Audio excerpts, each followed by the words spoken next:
What's going on, everyone? So the devs just had a very eventful live stream. The live stream is about an hour and a half to 2 hours. If you want to take a peek, the link to it will be in the description of this video. If you just want the cliff notes, I got you.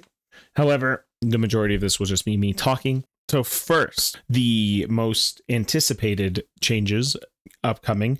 One, REACTOR. As you know, the REACTOR can roll from a toxic to a non-attribute. So they are changing that, and you will no longer be able to acquire a REACTOR that is, say, toxic with a fire subset on it. Second, a lot of people wanted an application to do the vendor inside of Anais. So inside of that, they are making an application for your phone so that you can, say, craft crystal catalysts and not have to log into the game. There is a lot of heavy ammo buffs coming. The most notable one is going to be a heavy weapon sort of rework. Amongst them is Smithereens. Smithereens is going to support a 62% increase in firearm attack, which is gigantic for a shotgun, as well as most of the shotguns are going to double in ammo. They said that if this is not enough in the future, they'll buff it further, but they don't want to cause any disturbances in the gameplay through overpowered actions. So they're starting with this buff, and in the future there might be more if people complain that the heavy ammo is still bad. The Descendant buffs that are to come. So they said that they already buffed 5 Descendants. Doubt that they will buff Jaber more, although if the backlash from the community is high enough, they will just buff Jaber more. I do not know about Jaber yet. I haven't built him since the buff that happened to him like a week ago, or at the start of Season 2. Innis Raya, we did get a teaser for Innis Raya. The teaser for Innis Raya looks like this. This is all we have. All that we know as of yet is that she will be an electric descendant. She will be AoE focused mainly, and she will be a crit focused descendant, which means that her build will be situated around critical hits. Also, many people are happy that she is dummy thick. Refunds. So your refunds should be actually hitting recently, or coming soon, I would say. If anyone is curious as to what refunds I am talking about, there are a couple common skins. A common skin is a skin that you can purchase for any descendant. These skins are like the prison skin and the twisted worship skin.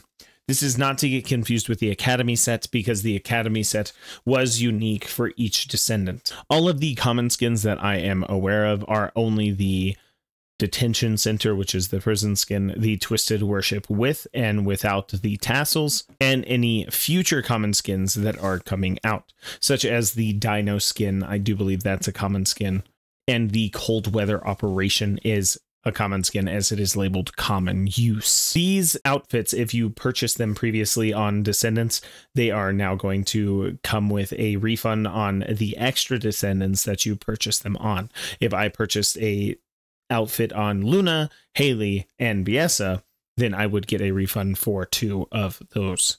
The devs also had a conversation about Keelan. Everyone says that Keelan is underperforming. They said that they apologize for his underperformance and that they balanced him accordingly, or so they thought. Since the biggest problem is situated around his cooldowns, it is a kit issue, and they said they are going to rework Keelan. I don't know how or how much they will be reworking him.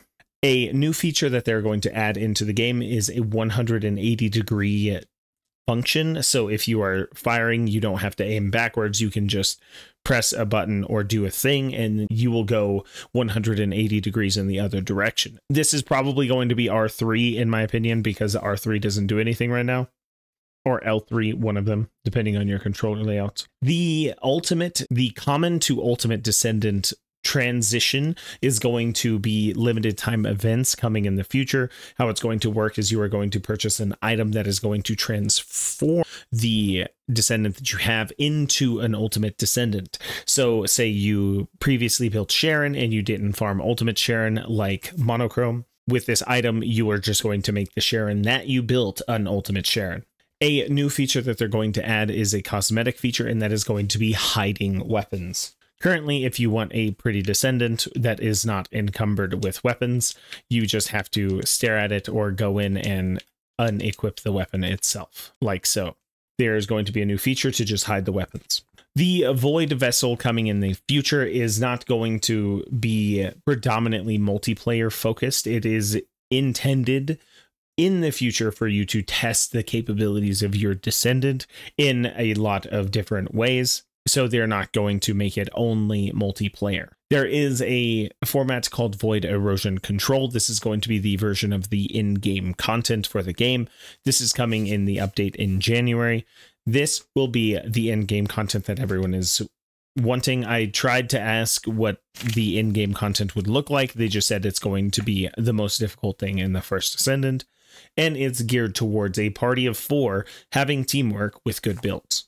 And there is some confusion with the next update inside of that thumbnail. The next update is indeed Season 3. It is not sparsed out in Season 2 as I previously thought. These are the highlights of the dev stream. If you want to watch the entire dev stream, you can. I just wanted to save everyone several hours because there is some, banter there. There's a lot of translation. It's in Korean and in English, so it's twice as long as it needs to be. So a couple of things for the most recent hotfix, which should come out about 5 hours after this video comes out, is the first thing I want to talk about is the dog and Keelan. Now in the chest that you're going to get at the end of the Void mission, where you've been stuck with having either a dog or a Keelan, the chest will be mixed with Keelan and dog parts, so it will be easier to acquire the one that you want. In addition to this, they will also be buffing the heavy ammo rounds, which I talked about earlier into the video. The heavy ammo rounds are going to see a buff in ammo consumption, ammo accumulation, and a maximum ammo housing, as well as some buffs to damage and crit rate inside of the weapons themselves. And that is the hotfix for tonight. So if you are watching this video like 6 hours after it came out, just go check out the dev notes on their main page. Will be this website right here, TFD Nexon, and then all news. In the most recent hotfix will be here. Or you can go to Steam. Also, on a side note, they are finally adding Colossus to the testing lab. I don't know which Colossus we'll get, probably the Devourer, because that is the testing dummy for the game anyway. You might as well just give it to us in the testing lab. Thanks.